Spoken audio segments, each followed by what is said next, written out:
সংসারের এরকম অনেক খুঁটিনাটি বিষয় রয়েছে যেগুলো কিন্তু আমাদের সকলের সমস্ত কিছু জানা সম্ভব নয়। কিছু কিছু আমরা কিন্তু একে অপরের থেকে শিখেও থাকি।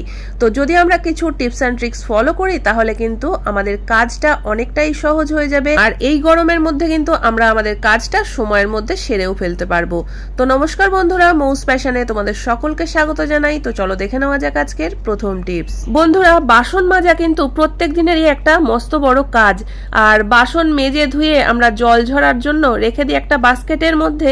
জলটা ঝরে গেলে তারপরে কিন্তু বাসনগুলোকে আমরা একটা জায়গায় গুছিয়ে রেখে দিই। বাসন রাখার জন্য অনেকেই কিন্তু দেখবে বাসন রাখার স্ট্যান্ড ব্যবহার করে। তো যারা বাসন রাখার স্ট্যান্ড ব্যবহার করো তাদের কিন্তু কোনো সমস্যা হবে না, ছোট বড় সমস্ত বাসনই গুছিয়ে রাখা সম্ভব। কিন্তু অনেকেই আছে বাসন রাখার স্ট্যান্ড কিন্তু ব্যবহার করে না, হয়তো কোনো তাকে বা স্ল্যাবের উপরে গুছিয়ে রেখে দেয়। তো সেক্ষেত্রে সমস্যা হয় কি বলতো, বড় বাসনগুলো যদি থেকেও যায়, ছোট ছোট যে বাসনগুলো প্লেটগুলো সেগুলো কিন্তু বারবার করে ছড়িয়ে পড়ে আর বারবার করে আমাদের সেইটা গুছাতে হয়।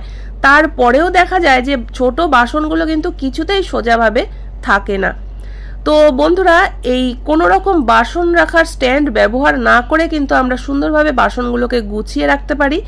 আর তার জন্য প্রয়োজন, এখানে আমি একটা ক্যাডবেরির বক্স নিয়ে নিয়েছি। তবে এখানে যে ক্যাডবেরির বক্সই প্রয়োজন এমন কোনো ব্যাপার নেই, যে কোনো একটা বক্স নিয়ে নিতে পারো। কোনা করে কিছুটা অংশ কেটে নিতে হবে আর এরপরে বক্সের উপরের দিক থেকে কিছুটা অংশ কেটে নিতে হবে। তো চলো এবার দেখে নেওয়া যাক এই ক্যাডবেরির বক্স দিয়ে আমরা কিভাবে বাসনগুলোকে গুছিয়ে রাখতে পারি। তো দেখো, যারা স্ল্যাবের উপরে বা কোনো তাকের মধ্যে বাসন রাখো তো তাদের কিন্তু এরকমই সমস্যা হয়, যতই আমরা ছোট বাসনগুলোকে রাখতে যাই বারবার করে ছড়িয়ে পড়ে। তো ছোট বাসনগুলোকে এমনি না রেখে এই যে আমরা বক্সটাকে কেটে নিয়েছি, এই বক্সের মধ্যে রেখে তারপরে যদি আমরা বক্সটাকে এই বড় বাসনের সামনে রেখে দিই তাহলে কিন্তু দেখবে যে একটা বাসনও এলোমেলো হবে না, সুন্দরভাবে গোছানো থাকবে।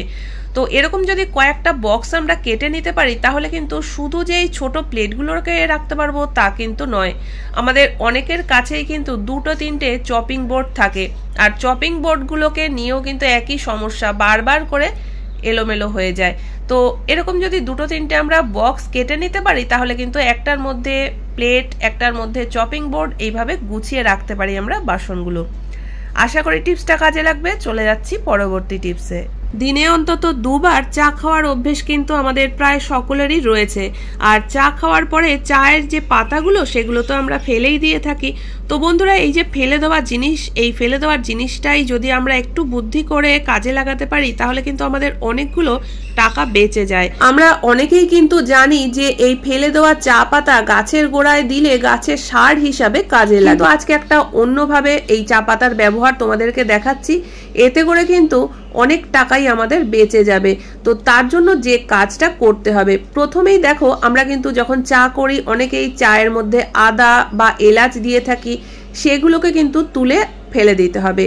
তো তারপরে এই যে চা পাতাটা রয়েছে এটাকে কিন্তু ভালোভাবে একটু জল দিয়ে ধুয়ে পরিষ্কার করে ছেঁকে নিচ্ছি, কারণ আমরা চায়ের মধ্যে চিনিও তো ব্যবহার করি। তো সেই কারণে বেশ দুবার তিনবার জল দিয়ে চা পাতাটাকে ভালোভাবে ছেঁকে পরিষ্কার করে নিলাম। আর এবার এই চা পাতার মধ্যে একটু জল দিয়ে জলটাকে ভালোভাবে ফুটিয়ে নিচ্ছি যাতে লিকারটা ভালোভাবে বেরিয়ে আসে। তো এখানে দেখতেই পাচ্ছ চায়ের লিকারটা কিন্তু বেশ ভালোভাবে বেরিয়ে এসছে। এবার একটা বাটির মধ্যে আমি এই চায়ের লিকারটাকে ছেঁকে নিলাম।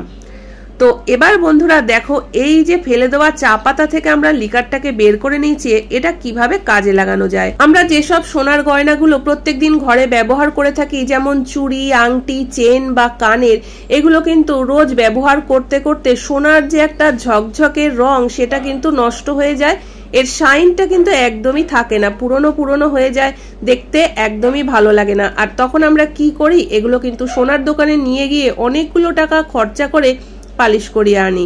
তো আমরা কিন্তু ঘরেই এই কাজটা করে নিতে পারি একদম 1 পয়সা খরচা না করে। তো এখানে দেখো চায়ের লিকারের মধ্যে আমি 1 চামচ মতো শ্যাম্পু দিয়ে দিলাম। তোমাদের ঘরে যে শ্যাম্পু থাকবে সেটাই নিতে পারো। আর এবার এর মধ্যে দিয়ে দেবো 1/2 চামচ হলুদ গুঁড়ো। তো এইটুকু দিয়ে কিন্তু এবার মিশ্রণটাকে খুব ভালোভাবে মিশিয়ে নেব। এবার এই মিশ্রণের মধ্যে প্রত্যেক দিনের ব্যবহার করা যে সোনার গয়নাগুলো সেগুলো ডুবিয়ে রেখে দেবো অন্তত আধ ঘন্টা থেকে 40 মিনিটের জন্য। তো 40 মিনিট পর উঠিয়ে তোমাদেরকে দেখাচ্ছি। দেখো এখনো কিন্তু আমি কোনো ব্রাশ লাগাইনি, তাতেই কিন্তু বেশ পরিষ্কার দেখাচ্ছে। তো এবার একটা পুরনো ব্রাশ দিয়ে একটু ঘষে নিতে হবে। ঘষে নেওয়ার পরেই কিন্তু দেখবে যে গয়নাগুলো একদম পুরনো পুরনো লাগছিল, শাইনটা নষ্ট হয়ে গেছিল, সেটাই কিন্তু আবার বেশ সুন্দর ঝকঝক করছে। তো ঘষে নেওয়ার পরে একটু পরিষ্কার জল দিয়ে 2-1 বার ধুয়ে নিয়ে একটা শুকনো কাপড় দিয়ে মুছে নাও, তাহলেই কিন্তু দেখবে যে সোনার দোকানে গিয়ে 1 পয়সা খরচা করতে হবে না, আমরা ঘরোয়া জিনিস দিয়েই সুন্দরভাবে ঘরেই পরিষ্কার করে নিতে পারবো। তো আশা করি বন্ধুরা টিপসটা তোমাদের কাজে লাগবে। আর এখানে তোমরা দেখতেই পাচ্ছ প্রত্যেকটা জিনিস কিন্তু খুব সুন্দরভাবে পরিষ্কার হয়ে গেছে। এখন কিন্তু মনেই হচ্ছে না যে এই গয়নাগুলো আমরা প্রত্যেকদিন ব্যবহার করেছি। তো আশা করি টিপসটা কাজে লাগবে। চলে যাচ্ছি এর পরবর্তী টিপসে। আমরা যে কোনো সবজি রান্না করি না কেন তার মধ্যে আলু কিন্তু আমরা অবশ্যই দিয়ে থাকি, কারণ আলু না দিলে কোনো সবজি যেন ভালো লাগে না, কেমন যেন মনে হয় ছাড়া ছাড়া। আর সেই কারণেই কিন্তু যখনই আমরা বাজারে যাই, বাজার থেকে বেশ কিছুটা পরিমাণ আলু কিনে আনি। কিন্তু এখন যে প্রচণ্ড গরম, এই প্রচণ্ড গরমে কিন্তু কোনো সবজি বাইরে রেখে দিলে 1-2 দিনের বেশি ভালোই থাকছে না। দেখবে আমরা একসঙ্গে যদি অনেক আলু নিয়ে আসি, দেখা যায় 1-2 দিন থাকার পরেই কিন্তু একটা একটা করে আলু পচতে থাকে। আর একটা আলু যদি পুরো ঝুড়ির মধ্যে পচে, ওই একটা পচা আলু থেকে কিন্তু ঝুড়ির অনেকগুলো আলু নষ্ট হয়ে যাবে। তো যদি আলুগুলোকে অনেকদিন পর্যন্ত ভালো রাখতে হয়, তাহলে কিন্তু এই ছোট্ট কাজটা অবশ্যই করতে হবে। আমাদের প্রত্যেকের ঘরেই নিউজ পেপার তো থাকেই। একটা নিউজ পেপার এরকম ছোট ছোট করে কিছু টুকরো করে নাও, আর তারপরে এই আলুর মধ্যে নিউজ পেপারের টুকরোগুলো ছড়িয়ে দিতে হবে। তবে এমনভাবে দিতে হবে টুকরোগুলো যেন কিছুটা ঝুড়ির নিচেও থাকে। আর আরেকটা জিনিস অবশ্যই খেয়াল রাখতে হবে যে যে ঝুড়িতেই তোমরা আলুটা রাখবে, ঝুড়িটা যেন একটু ফুটো ফুটো থাকে, যাতে হাওয়া বাতাসটা ভালোভাবে পাস করতে পারে। তো এই কটা জিনিস যদি আমরা মাথায় রেখে আলু রাখি, তাহলে কিন্তু দেখবে অনেক দিন পর্যন্ত ভালো থাকবে, একটা আলুও নষ্ট হবে না। তো আশা করি এই ছোট্ট টিপসটাও তোমাদের কাজে লাগবে। চলে যাচ্ছে এর পরবর্তী টিপসে। জামা কাপড় একটু আধটু ছিঁড়ে ফেটে গেলে আমরা কিন্তু ঘরেই নিজেরা সুচ সুতো দিয়ে সেলাই করে নিই, আর তার জন্য আমাদের সুচ সুতো অবশ্যই কিন্তু হাতের কাছে রাখার প্রয়োজন। তো অনেক সময় দেখা যায় যে আমরা সেলাই করার পরে সুচটাকে কোথায় কখন রাখি, যখন পরবর্তী সময় প্রয়োজন পড়ে তখন আর একটাও খুঁজে পাওয়া যায় না, তখন কিন্তু আমাদের খুবই সমস্যায় পড়তে হয়। আর এই সুচ হারিয়ে যাওয়ার কাজটা কিন্তু আমাদের সঙ্গে মাঝে মধ্যেই হয়ে থাকে। তো আমরা সুচগুলোকে যদি একটা নির্দিষ্ট জায়গায় রাখতে পারি, তাহলে আর কিন্তু খোঁজাখুঁজির কোনো ঝামেলা থাকবে না। আর তার জন্য কিন্তু কোথায় রাখবো, কিভাবে রাখলে ভালো থাকবে, এ নিয়ে কোনো চিন্তা করারই কোনো প্রয়োজন নেই, কারণ আমাদের ঘরে পুরনো পেন কিন্তু থাকেই। তবে বেশিরভাগ ক্ষেত্রে কিন্তু আমরা পেনের কালি ফুরিয়ে গেলে পেনটাকে ফেলেই দিয়ে থাকি। তো এরকম একটা পুরনো পেন কিন্তু অবশ্যই রেখে দিতে হবে। আর এবার পেনের পেছনের দিকের যে অংশটা সেটাকে খুলে নিলাম, আর সামনের দিকে কিন্তু পেনের ঢাকনাটা লাগিয়ে রাখতে হবে। এবার যত সুচ আছে সব কিন্তু আমরা এই পেনের মধ্যে রেখে পেছনের অংশটা যদি আটকে দিই, তাহলে কিন্তু প্রত্যেকটা সুচ একটা নির্দিষ্ট জায়গায় থাকবে, খোঁজাখুঁজি করে সময় নষ্ট করতে হবে না। আর যখন এখান থেকে সুচ বের করার প্রয়োজন হবে, ঢাকনাটাকে খুলে নিলেই কিন্তু দেখবে একটু এরকম কাত করলেই সুচ বেরিয়ে চলে আসবে। তো যেটা প্রয়োজন সেটা বের করে নিতে পারো, আবার যখন প্রয়োজন ফুরিয়ে যাবে এর মধ্যে করেই আবার রেখে দিতে হবে। তাহলে কিন্তু সুচগুলো একটা জায়গায় গোছানো থাকবে, আমাদের কাজেরও অনেকটাই সুবিধা হবে। এছাড়াও পেনের এই যে ঢাকনাগুলো, এই ঢাকনাগুলোও কিন্তু আমরা অনেক কাজে লাগাতে পারি।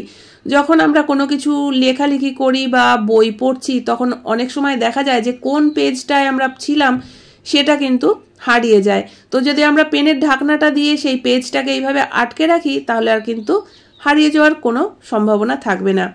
এছাড়াও অনেক সময় বেশি জামা কাপড় কাচাকাচি করা হয়ে গেলে তখন কিন্তু জামা কাপড় মেলার ক্লিপ অনেক সময় কম পড়ে যায়।